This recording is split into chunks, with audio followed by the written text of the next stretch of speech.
Subscribe करें हमारे regional music channel को और दबाएं बेल आइकन को हमारे लेटेस्ट वीडियो सबसे पहले देखने के लिए।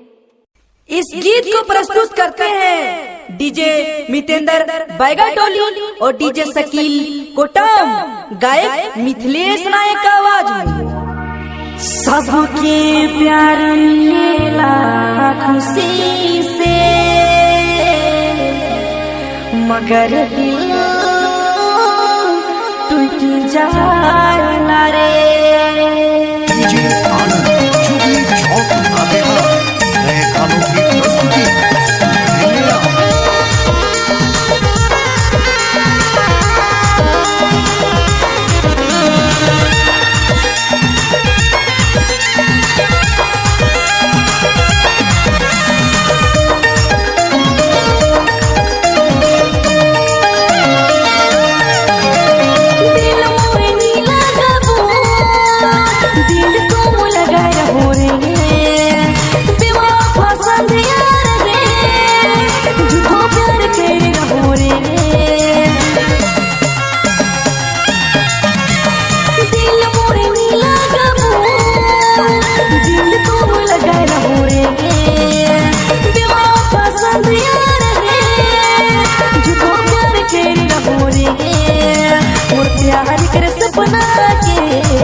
चोर चोर रे सनिया मोर से गिलक बड़ी दूर रे, और प्यार कर सपना के, और प्यार कर सपना के।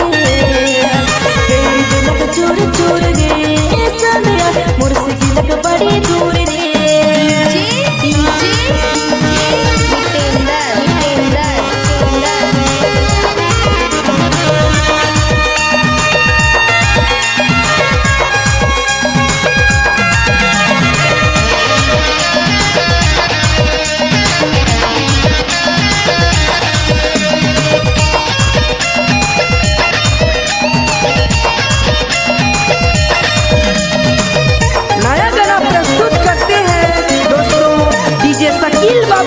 कोटाम से गुलाब फूल से युके मोए तो पर पोज के रहो, गुलाब कर फूल से युके मोए तो पर पोज के रहो। जीवन साथी बनाबो युके दिल से मोए मांग रहो, मोर प्यार कर सपना के, मोर प्यार कर सपना के। चोर चोर रे सादिया मोर से गिलक बड़ी दूर रे, मोर प्यार कर सपना के, मोर प्यार कर सपना के। गिलक चोर चोर रे सादिया मोर से गिलक बड़ी दूर रे।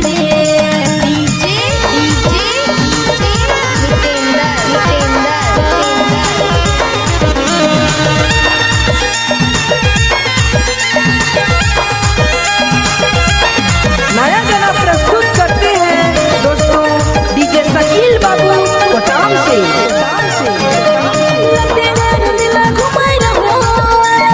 संगे संगे आए बिना बेला,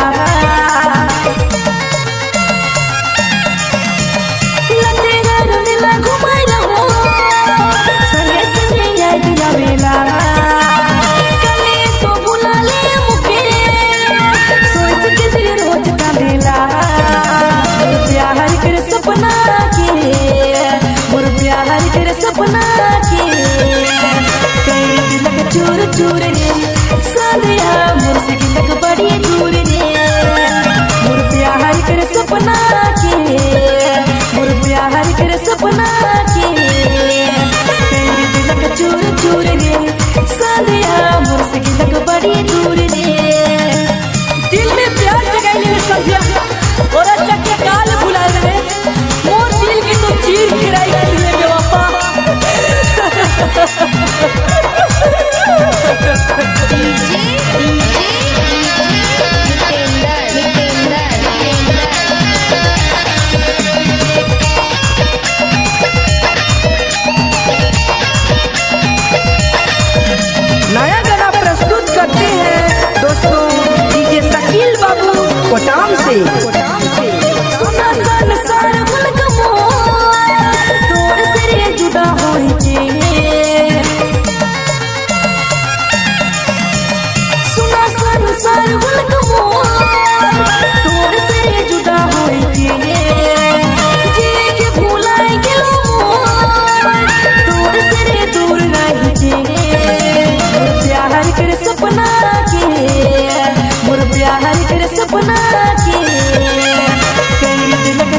चूर रे सादिया मोर से गिलक बड़ी दूर रे मोर प्यार कर सपना के मोर प्यार कर सपना के कई गिलक चूर चूर रे सादिया मोर से गिलक बड़ी दूर रे दिल मोहे नी लगाबो दिल को मु लगा रहो रे बेवफा संदिया रे झूठो प्यार कर रहो रे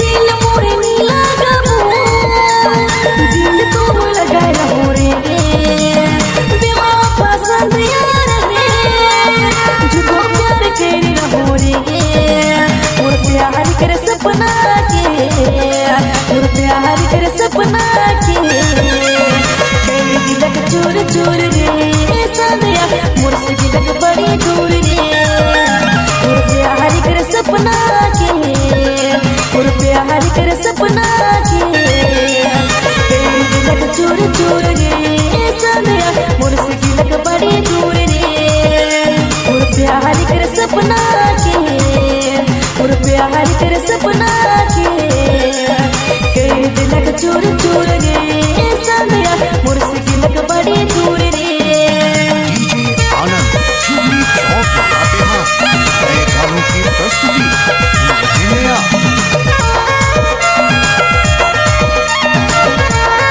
www.jharkhandweb.in